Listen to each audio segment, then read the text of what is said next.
Welcome back to Dronacharya IAS YouTube channel. You're watching Daily Current Analysis covering 2nd July 2022. इस video lecture में हम आज के important current affairs cover करेंगे. In this video we'll talk about GST collections.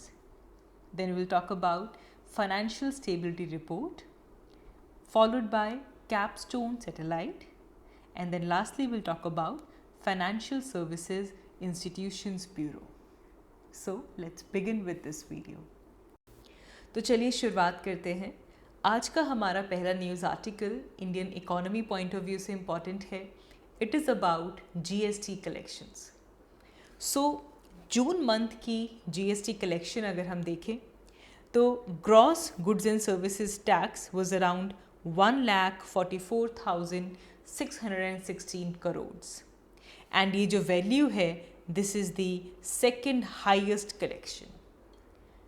2017 में जुलाई 2017 जब GST roll out हुआ था उसके बाद का ये सेकेंड हाईएस्ट कलेक्शन है जो कि जून मंथ में रिकॉर्ड हुआ है.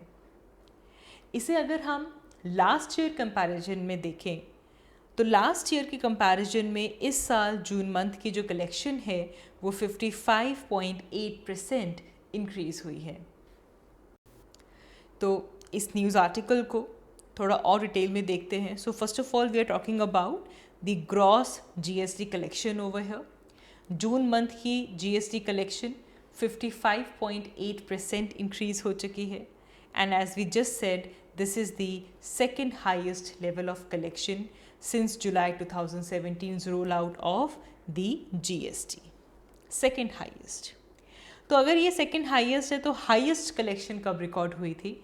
हाईएस्ट कलेक्शन हमने अप्रैल 2022 में रिकॉर्ड की थी विद 1.68 लाख करोड़. 1.68 लाख करोड़ की हाईएस्ट कलेक्शन अप्रैल 2022 में हमने रिकॉर्ड की, जिसके बाद अब जून में हमें सेकेंड हाईएस्ट कलेक्शन मिली है. What are the reasons for the rise in GST? अब देखो पिछले ईयर की कंपैरिजन देखें तो 55.8% GST इंक्रीज हो चुका है. So what are the reasons behind it? सबसे बड़ा रीज़न यहाँ पे एक तो है हमारी इकोनॉमिक रिकवरी.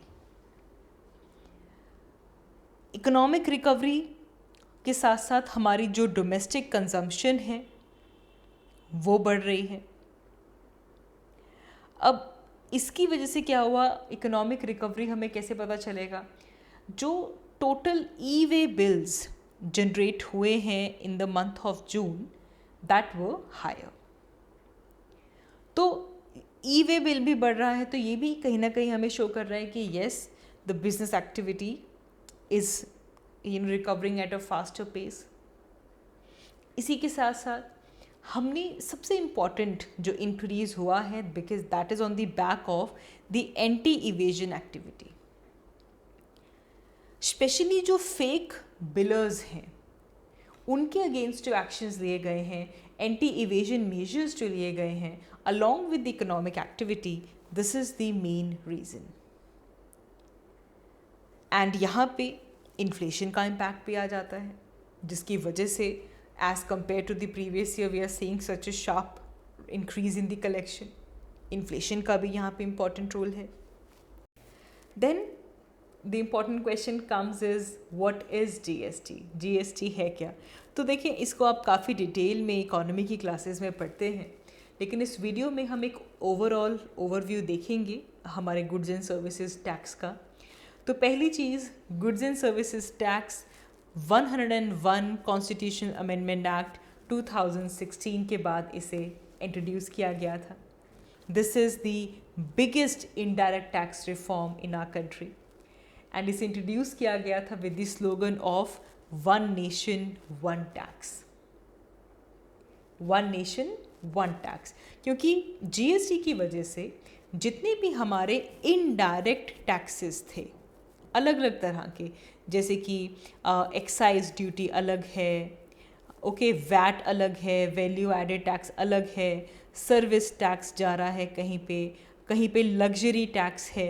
ये जितने भी n number of indirect taxes थे इन सब को यहाँ पे सबस्यूम करके क्या बन गया हमारा गुड्स एंड सर्विसेज टैक्स। तो इसने सभी इनडायरेक्ट टैक्सेस को सबस्यूम कर लिया। Along with this it is an important consumption tax. ये कंजम्पशन टैक्स है क्योंकि जो फाइनल स्टेज होती है, जो फाइनल कंजम्पशन पॉइंट होता है, ये वहाँ पे इसे लिवाई किया जाता है at the final stage of consumption. अब इसकी वजह से जो डबल टैक्सेशन का प्रॉब्लम है या फिर कैस्केडिंग इफ़ेक्ट्स जो हमारे टैक्सेस के होते हैं, एक के ऊपर एक, एक के ऊपर एक, और डिफरेंट मल्टीपल टैक्सेस जो थे, डिफरेंट क्लासिफिकेशन इश्यूज थे, इन सब को मिटिगेट करके एक कॉमन नेशनल मार्केट जीएसटी के साथ क्रिएट हो गई with just one tax, subsuming all the other indirect taxes. तो अब जीएसटी में होता क्या है? अब जीएसटी में जो मर्चेंट गुड्स एंड सर्विसेज की इनपुट स्टेज पे जो पेमेंट करता है, प्रोक्योर करते हुए जो पे करता है, it is basically set off later and ultimately जो फाइनल गुड्स एंड सर्विसेज के ऊपर जो टैक्स अप्लाई होता है वो होता है, लेकिन अलग से उनको ये सेट ऑफ इनपुट टैक्स मिलता है। तो जो मर्चेंट ने पे किया during the procurement of the goods and services at the input level, that is later set off against the tax that is applicable on the supply of final goods and services, and इसे हम कहते हैं input tax credit। अब यही फ़ायदा है GST का। अब इसमें जो कैस्केडिंग इफेक्ट था, जो टैक्स ऑन टैक्स का जो इफेक्ट था, जिससे कि टैक्स बर्डन अल्टीमेटली कंज्यूमर के ऊपर पड़ता था और वो काफ़ी बढ़ जाता था, वो यहाँ पे अवॉइड किया जाएगा क्योंकि एक टैक्स आ गया है जो कि फाइनल कंजम्पशन स्टेज के ऊपर अप्लाई हो रहा है। अब जीएसटी के अंडर हमारे पास जो टैक्स स्ट्रक्चर है, we have 3 levels of GST. One is central GST, जिसको सीजीएसटी भी बोलते हैं। अब इसमें जितनी भी एक्साइज ड्यूटी थी, सर्विस टैक्स था, वो सब सीजीएसटी बन गया। Then we have state GST, SGST, जो स्टेट्स वैट लगाता था, लग्जरी टैक्स लगाता था, वो स्टेट जीएसटी के अंदर इंक्लूड हो गया। देन कम्स इंटीग्रेटेड जीएसटी, जिसके अंदर इंटर स्टेट ट्रेड जो होता है उसे इंक्लूड किया जाता है। Basically integrated GST is not a any पर से not a tax, but it is basically a system जिससे कि स्टेट और यूनियन का जो टैक्सेस जो है वो कोऑर्डिनेटेड रहता है। जीएसटी में आपको 4 टायर टैक्स स्ट्रक्चर मिलेगा, डिफरेंट स्लैब्स हैं, 5%, 12%, 18% एंड 28%। ये एक बेसिक है about the goods and services tax. News में है क्योंकि कलेक्शन बढ़ चुकी है। जून मंथ की कलेक्शन अब तक की 2nd हाईएस्ट कलेक्शन है। इसके बाद आगे बढ़ते हैं। हमारा नेक्स्ट आर्टिकल भी Indian economy point of view से इम्पॉर्टेंट है। It is about the financial stability report. तो रिसेंटली आरबीआई ने फाइनेंशियल स्टेबिलिटी रिपोर्ट रिलीज़ की है, जिसकी मेजर फाइंडिंग्स अगर देखें तो बैंक्स का जो एनपीए रेशियो है, नॉन परफॉर्मिंग एसेट रेशियो, वो अब तक का 6 ईयर लो लेवल पे रिकॉर्ड किया गया है। तो इससे पहले कि हम इस रिपोर्ट के और हाईलाइट समझें, सबसे पहले तो हमको ये पता होना चाहिए व्हाट इज़ एनपीए, क्योंकि मेजर हाईलाइट ही ये कह रही है कि हमारा बैंक्स का जो एनपीए रेशियो है वो 6 ईयर लो रिकॉर्ड की गई है। So what is NPA? So if we talk about NPA, NPA is non performing asset. non-performing asset। NPAs ऐसे लोन्स हैं, ऐसे एडवांसेस हैं जो कि एक फाइनेंशियल इंस्टीट्यूशंस ने दिए, लेकिन उस लोन का प्रिंसिपल अमाउंट या फिर जो इंटरेस्ट है that is unpaid. There is a specified period of time और उस पीरियड के दौरान उस लोन का प्रिंसिपल और जो इंटरेस्ट था वो पे नहीं किया गया। सिंपल भाषा में अगर हम देखें, बैंक लोन दे रहा है। लोन क्यों देता है? लोन एक पर्सन को दिया। अब पर्सन इस लोन के बदले में बैंक को इंटरेस्ट देगा और वो बैंक की क्या होगी? इनकम। इसलिए बैंक्स लोन देते हैं। बैंक जो लोन दे रहा है वो अल्टीमेटली बैंक के लिए इंटरेस्ट जनरेट करेगा, which is the income for the bank. लेकिन जब आप एनपीए देखते हो तो एनपीए ऐसे लोन्स हैं, ऐसे एडवांसेस हैं जिसमें या तो प्रिंसिपल या जो इंटरेस्ट है वो एक स्पेसिफाइड पीरियड के दौरान बैंक के पास नहीं पहुंच रहा। तो मतलब एनपीए, नॉन परफॉर्मिंग एसेट, एक ऐसा लोन है जिसने बैंक के लिए इनकम जनरेट करना बंद कर दिया है। इसीलिए इसे क्या कह रहे हैं हम? Non performing asset. So it is a loan which have ceased to generate income for the bank. Simple. अब different types of non performing assets आ जाते हैं। बेसिकली यहाँ पे टाइम पीरियड इंपॉर्टेंट है। टाइप्स की बात करें तो there are 3 types of NPAs, non-performing assets. One is substandard non-performing asset, other one is doubtful non-performing asset, and then we have loss non-performing asset. Basically, जब हम substandard asset की बात करते हैं, substandard asset वो है जिसे एनपीए क्लासिफाई किया गया है, लेकिन अभी तक 12 मंथ्स एक्सीड नहीं हुए। 12 मंथ से कम का टाइम पीरियड चल रहा है and that asset has been declared as NPA.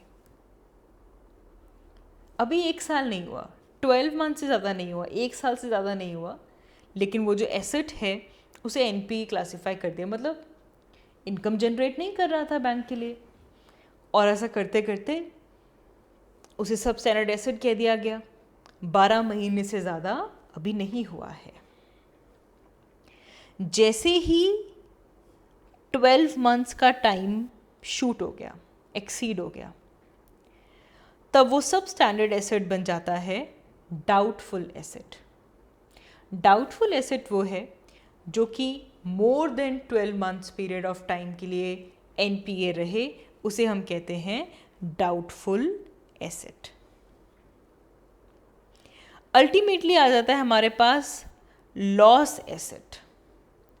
Loss asset वो है जहाँ पे लॉस ऑलरेडी बैंक ने आइडेंटिफाई कर लिया है, लेकिन अभी तक जो लोन था, जो रिकवरी वैल्यू थी, वो कंप्लीटली राइट ऑफ नहीं हुई है। आइडेंटिफाई कर लिया बैंक ने कि भाई ये पैसे वापस नहीं दे रहे हैं, और जिसके चलते जो भी लॉसेस थे वो बैंक रिकवर करना शुरू कर रहा है, लेकिन अभी तक जो कंप्लीट वैल्यू है वो रिकवर नहीं हुई है। That is called as loss asset. तो यहाँ से एक बेसिक आइडिया आपको नॉन परफॉर्मिंग एसेट का आना चाहिए, that these are those loans which have ceased to generate income for the bank. Substandard, less than 12 months, doubtful, more than 12 months, loss, when loss has been identified by the bank and now recovery has to be done. इसके बाद अब ये article हम क्यों पढ़ रहे हैं? क्योंकि एक रिपोर्ट आई है जिसका नाम है financial stability report. So what is this report? इसके बारे में पता होना भी ज़रूरी है। प्रीलिम्स में ऐसे क्वेश्चन आ जाते हैं, तो इसीलिए कौन सी रिपोर्ट है, किसने रिलीज़ की है, मेजर फीचर्स क्या हैं, इसे इग्नोर नहीं करेंगे। तो if we talk about financial stability report, first of all it is published by RBI. कौन पब्लिश करता है? आरबीआई पब्लिश करता है, बाय एनुअली पब्लिश करता है। साल में 2 बार फाइनेंशियल स्टेबिलिटी रिपोर्ट आती है। It is published bye annually by RBI on behalf of financial stability and development council. यहाँ पे ये जो फाइनेंशियल स्टेबिलिटी डेवलपमेंट काउंसिल है, ये एक अम्ब्रेला है जिसमें you have group of regulators जो कि इंडिया की फाइनेंशियल सिस्टम को देखते हुए, इंडिया के फाइनेंशियल सिस्टम की हेल्थ को देखते हुए एक ओवरव्यू करते हैं। उनके बिहाफ पे RBI biannually financial stability report publish करता है। यहाँ पे जो फाइनेंशियल स्टेबिलिटी डेवलपमेंट काउंसिल है, इसकी एक सब कमेटी है, वो असेसमेंट करती है। वो देखती है कि हमारी जो फाइनेंशियल स्टेबिलिटी है उसको कौन कौन से रिस्क हैं, हमारे फाइनेंशियल सिस्टम की कितनी रेजिलियंस है with respect to the contemporaneous issues जो कि डेवलपमेंट और रेगुलेशन से आते हैं when it comes to financial sector. तो फाइनेंशियल स्टेबिलिटी के ऊपर रिस्क कितना है, हमारा फाइनेंशियल सिस्टम रेजिलिएंट कितना है, इसे लेकर this a sub committee of the financial stability and development council they do the assessment. और यहाँ पे RBI global as well as domestic economy दोनों को ही, यहाँ पे दोनों की ही स्टेट्स को देखती है। अब इस रिपोर्ट में पब्लिक और प्राइवेट बैंक्स दोनों के ऊपर फोकस किया जाता है। देयर आर सर्टेन एस्पेक्ट्स जिनके ऊपर खास ध्यान दिया जाता है। One is the capital availability for working, इससे फाइनेंशियल स्टेबिलिटी का पता चलेगा। कॉस्ट ऑफ एनपीएज, बैंक्स में कितने एनपीएज हैं, वेदर दे आर मैनेजेबल और नॉट। पर्सनल लेवल पे, हाउस होल्ड लेवल पे आपके पास फ्लो कितना जा रहा है, डिफरेंट सेक्टर्स ऑफ इकोनॉमी में क्रेडिट फ्लो कितना जा रहा है, इसे एक्सेस किया जाता है। यहाँ से फाइनेंशियल स्टेबिलिटी और रेजिलियंस का पता चलता है। जो कंट्री के अंदर जो मैक्रो फाइनेंशियल रिस्क हैं वो कैसे हैं। अब मैक्रो फाइनेंशियल रिस्क जब हम कहते हैं तो इसमें हम उन रिस्क की बात करते हैं विच originates from financial system but they affect wider economy. Wider economy के साथ साथ जो फाइनेंशियल सिस्टम है जो कि एक वाइडर इकोनॉमी में ओरिजिनेट होता है, ये उसे अफेक्ट करता है। इसे लेकर even RBI as part of this financial stability report कुछ स्ट्रेस टेस्ट भी परफॉर्म करता है। अब इस रिपोर्ट की सिग्निफिकेंस क्या है, देखो as simple as the name suggest, this help us to access the health of a financial system. हमारी इकोनॉमी का जो फाइनेंशियल सिस्टम है उसकी हेल्थ को असेस करने में ये काफ़ी इंपॉर्टेंट रिपोर्ट है। कोई फाइनेंशियल इशू अगर आने वाला है तो उस केस में हमारी फाइनेंशियल स्टेबिलिटी रिपोर्ट एक अर्ली वार्निंग सिस्टम के जैसे काम करती है। एंड क्योंकि इसे आरबीआई पब्लिश करता है तो इसीलिए ये रिपोर्ट काफ़ी रिलायबल हो जाती है। अब यहाँ पे जो ग्रोथ दिखाया जा रहा है, जो फॉल आउट दिखाया जाता है, इट इज़ ट्रस्टेड क्योंकि सेंट्रल बैंक से ये रिपोर्ट आ रही है। एंड जो भी इंडिकेशंस आती हैं, कोई फॉल आउट है या कुछ भी है, इट शोज़ कि हमारी इकोनॉमी में वो कौन कौन से एरियाज़ हैं जहाँ पे हमें वर्क करना होगा। So it basically gives the direction towards the growth. Therefore, the financial stability report, it is an important indicator when it comes to financial stability and financial resilience in our country. So after this, coming to the details of this report, the major findings of the financial stability report says, number 1, the net non-performing asset ratio has decreased. ये 70 basis point से decrease कर चुकी है and now it is standing at 1.7%। तो net non performing ratio decrease हुई है। यहीं पे ग्रॉस नॉन परफॉर्मिंग रेशियो देखें तो ये भी डिक्लाइन हुआ है।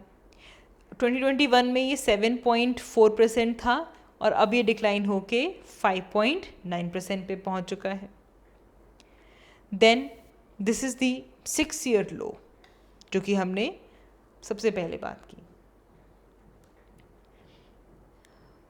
बैंक्स का अगर gross non performing asset ratio reduce होता है तो मेनली या तो उन्होंने रिकवरीज की हैं, जो उनके लॉसेस थे उसकी रिकवरी की गई है, या फिर उनको राइट ऑफ्स मिले हैं, लोन माफ़ हो गया है, या फिर there is reduction in the slippages. इस केसेस में ही हमारा जो ग्रॉस नॉन परफॉर्मिंग एसेट है वो डिक्रीज़ करता है। यहीं पे अगर हम प्रोविजनिंग कवरेज रेशियो देखें तो वो इम्प्रूव हुई है 70.9% पर पहुंच चुकी है, इससे पहले 67.6% पे चल रही थी। स्लिपेज रेशियो मतलब basically it measures the new accretions to NPA, वो स्टैंडर्ड एडवांसेस वो पहले डिक्लाइन हो चुके हैं in the financial year 2022। Write offs जो हैं वो डिक्रीज हुए हैं। So what are the challenges to our financial stability, our financial resilience?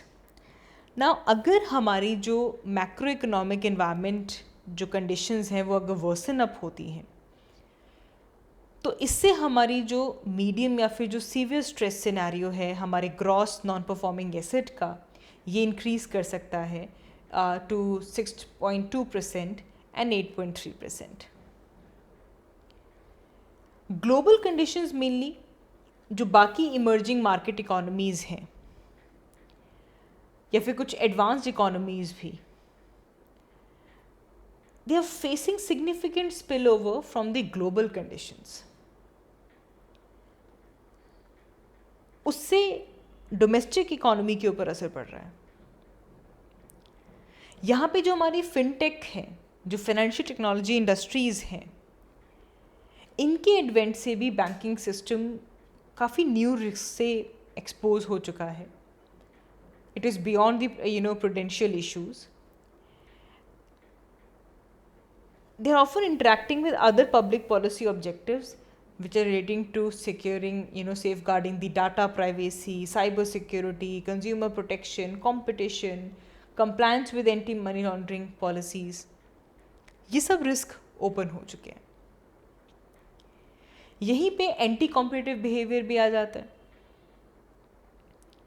अब यहाँ पे जो बिग टेक फर्म्स हैं और जो फाइनेंशियल इंस्टीट्यूशंस हैं, इनके बीच में बहुत ही कॉम्प्लेक्स और इंटरवीन्ड ऑपरेशनल लिंकेजेस हैं।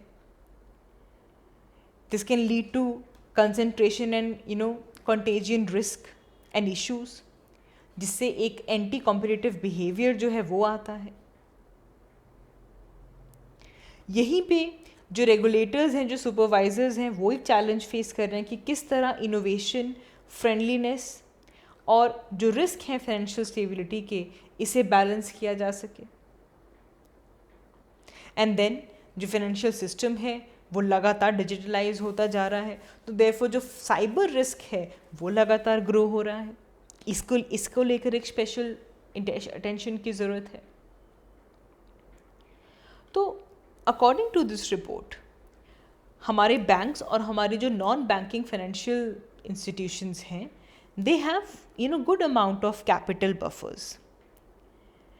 इतने कैपिटल बफर्स हैं जिससे कि वो कोई शॉक जो है उसे विथस्टैंड कर सकें। कोविड के दौरान they supported during they help the bank arrest their GNPA ratio. Example है ये कि इतना कैपिटल बफर है कि कोई शॉक अगर आता है तो वो उसे विथस्टैंड कर सकते हैं। यहीं पे एक चीज़ हमें और दिख रही है, that there is this innate strength and resilience in our macroeconomical fundamentals, कि इससे हमारी एक स्टेडी रिकवरी के पाथ पे हैं हम। और हमारा जो फाइनेंशियल सिस्टम है ये काफ़ी अच्छा कैपिटलाइज्ड है and it will be returning towards profitability as well. ये भी एक इम्पॉर्टेंट फीचर है हमारे फाइनेंशियल स्टेबिलिटी को लेकर। जो एक्सटर्नल सेक्टर है यहाँ पे, देखो external sector it is also well buffered, and जैसे कि अब हम देख रहे हैं कि जो ऑनगोइंग ट्रेड शॉक्स चल रहे हैं, जो पोर्टफोलियो आउटफ्लो चल रहा है, वी आर विथस्टैंडिंग दैट। तो हम एक्सटर्नल सेक्टर से भी हम अच्छे वेल बफर्ड हैं। एंड सबसे इम्पॉर्टेंट चीज़ है that India is on the path of recovery. Indian economy की जो है वो लगातार पाथ ऑफ रिकवरी पे है। ऑल्दो इन्फ्लेशन प्रेशर हैं, एक्सटर्नल स्पिलओवर्स हैं, जियोपॉलिटिकल रिस्क चल रहे हैं, but with careful handling and close monitoring we are seeing that Indian economy is on the path of recovery. आगे बढ़ते हैं। हमारा next news article GS paper 3 science and technology point of view से important है। We can also relate it to the space. It's very important. It is about the Capstone satellite. तो recently NASA ने अपनी Capstone satellite launch की है. Capstone which means cislunar autonomous positioning system technology operations and navigation experiment. Capstone, cislunar autonomous positioning system technology operations and navigation experiment. ये NASA ने launch किया है. सबसे पहले कैपस्टोन सैटेलाइट के बारे में जानते हैं. यहाँ पे अगर हम कैपस्टोन सैटेलाइट की बात करें तो इसका साइज़ कुछ माइक्रोवेव जैसा है. एक माइक्रोवेव अवन जितनी ये सैटेलाइट है. इट्स अ क्यूब सैटेलाइट जिसका वेट सिर्फ 55 पाउंड्स है, कुछ 25 केजीज़ के अराउंड है. एंड इसे इस तरह डिज़ाइन किया गया है जिससे कि ये एक यूनिक और इलिप्टिकल लूनर ऑर्बिट के अंदर रह सके. इसका एम है कि फ्यूचर में जो स्पेसक्राफ्ट्स हैं उनकी रिस्क रिड्यूस करना, because they will validate some innovative navigation technologies, जिससे आगे आने वाले समय में जो फ्यूचर स्पेसक्राफ्ट्स हैं उनका रिस्क यहाँ पे रिड्यूस होगा. And mainly, it will verify the dynamics of halo-shaped orbit, जिसे हम कहते हैं near rectilinear halo orbit. ये एक elongated orbit है और बहुत ही precisely ये अर्थ और मून की ग्रेविटी के बीच में एक बैलेंस पॉइंट है. मतलब अगर ये अर्थ है और ये यहाँ पे मून है तो एक बहुत ही प्रिसीजन पॉइंट पे ये ऑर्बिट लोकेटेड है जहाँ पे अर्थ और मून दोनों की ग्रेविटीज बैलेंस होती हैं. This is your hello shape orbit. और इस हेलो शेप ऑर्बिट को हम नियर रेक्टिलिनियर हेलो ऑर्बिट भी बोल देते हैं. बहुत ही इसे वेरीफाई किया जाएगा. इस हेलो शेप्ड ऑर्बिट की डायनेमिक्स को वेरीफाई किया जाएगा.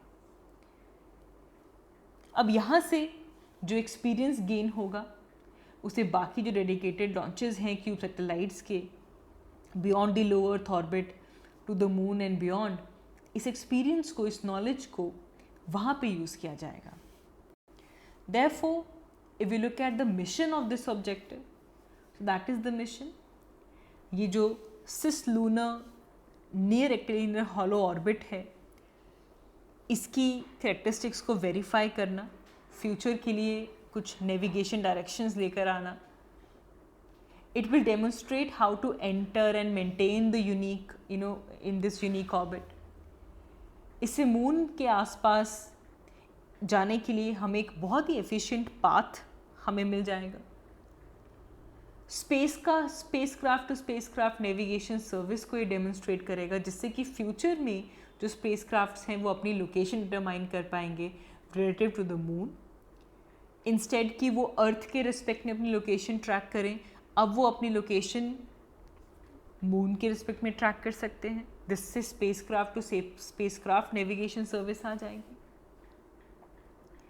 And it will also lay a foundation for other commercial support for the future lunar operations. And जैसा कि हमने कहा ये एक्सपीरियंस आगे आने वाले जो क्यूबसैट्स के लॉन्चेस हैं उनमें काफ़ी हेल्पफुल रहेगा. And lastly will talk about financial services institutions bureau. तो सेंट्रल गवर्नमेंट ने जो बैंक्स बोर्ड ब्यूरो है इसे ट्रांसफॉर्म कर दिया है into the financial services institution bureau. कुछ अमेंडमेंट्स की गई हैं जिसके बाद जो बैंक बोर्ड ब्यूरो है अब वो फाइनेंशियल सर्विसेज इंस्टीट्यूशन ब्यूरो बन चुका है. इसे ट्रांसफॉर्म कर दिया गया है. थोड़ी हिस्ट्री समझते हैं, थोड़ा बैकग्राउंड देखते हैं. 2016 में प्राइम मिनिस्टर ने बैंक बोर्ड ब्यूरो की कॉन्स्टिट्यूशन को अप्रूव किया था. Banks board bureau, as the name suggest, this is a recruiter for the whole time directors and non-executive chairperson of a state-owned bank and the financial institutions.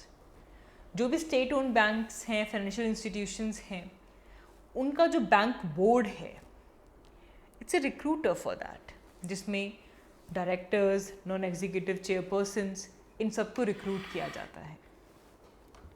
इसके साथ साथ banks board bureau को एक और task दिया गया कि जितने भी पब्लिक सेक्टर बॉडीज़ हैं, इन सब के जो बोर्ड ऑफ डायरेक्टर्स हैं उनके साथ एंगेज रहना, जिससे कि ग्रोथ एंड डेवलपमेंट को लेकर एक एप्रोप्रिएट स्ट्रैटेजी आप डेवलप कर पाएँ।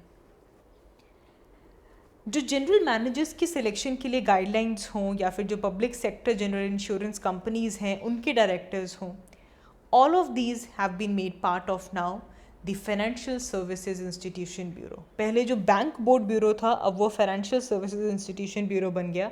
अब इसमें आपके जो public sector general insurance companies के जनरल मैनेजर्स और डायरेक्टर्स की सिलेक्शन भी इसमें इंक्लूड हो जाती है। इस अमेंडमेंट को किया गया बिकॉज इससे पहले 2021 में दिल्ली हाई कोर्ट ने ये कहा था कि जो बैंक बोर्ड ब्यूरो है ये कॉम्पिटेंट बॉडी नहीं है, क्योंकि इससे जो स्टेट ओन्ड जनरल इंश्योरर्स हैं उनके जनरल मैनेजर्स और डायरेक्टर्स आप अपॉइंट नहीं कर पा रहे हैं। जिसके बाद अब कुछ अमेंडमेंट्स करके बैंक बोर्ड ब्यूरो को कन्वर्ट कर दिया गया है into the financial services institution bureau, और अब इसमें हमारे जो public sector general insurance companies हैं वो भी इसका हिस्सा बन चुके हैं। जो अमेंडमेंट की गई है, it is done to the nationalised bank management and miscellaneous provision scheme of 1970 and 80, and now this financial service institution bureau has been established. अब एक सिंगल एंटिटी है जिससे कि चाहे पब्लिक सेक्टर बैंक हो, चाहे पब्लिक सेक्टर इंश्योरर हो, चाहे फाइनेंशियल इंस्टीट्यूशंस हो, इनके होल टाइम डायरेक्टर्स और इनके नॉन एग्जीक्यूटिव चेयरपर्सन की अपॉइंटमेंट कौन करेगा? Financial services institution bureau. And this entity will also make recommendations for the selection of general managers and directors in the non-life PSIs as well. जो public sector insurance हैं non life वाले, उसके अंदर भी ये recommendations करेगा। So that is all for this video. Thank you so much for watching. I will see you all in my next one. Thank you so much.